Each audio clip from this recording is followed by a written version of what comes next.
Welcome to our Wifredo Lam ceramics exhibition called Fire and Earth. Fire and Earth is one of the oldest fusions of creative endeavors in an artistic context.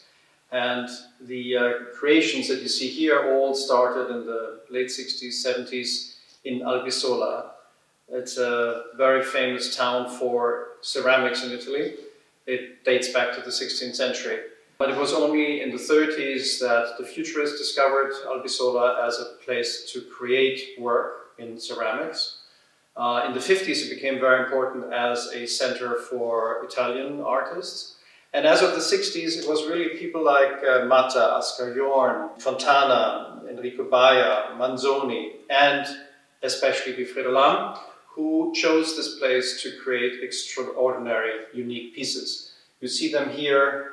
Some of them next to me. You will have many in the exhibition. It was an extraordinary creative moment when the Tate Gallery did a retrospective of Wifredo Lam. They dedicated an entire space just to the Albissola ceramics. Maybe it's best to compare to another famous location where ceramics were made, which was Vallauris, obviously, in the south of France, where Chagall and Picasso did ceramics and unique pieces. It's a very interesting thing that these works are considered unique works of art and that they are a full and interesting addition to the vocabulary of an artist. It's not a drawing, it's not a painting, it's not a sculpture. So the way that you work with the ceramic is you have to use technique, you have to do artistic creations, but you also have an aspect of chance. And so it's famously said that Lam often woke up with sweat at night,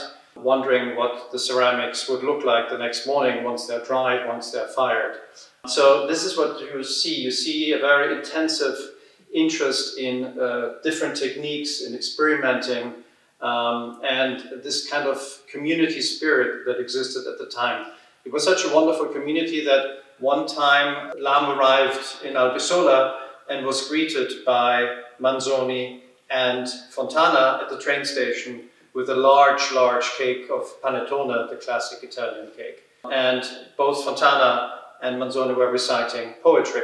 So all of this creative energy you feel in this exhibition, and we hope we can share it with you.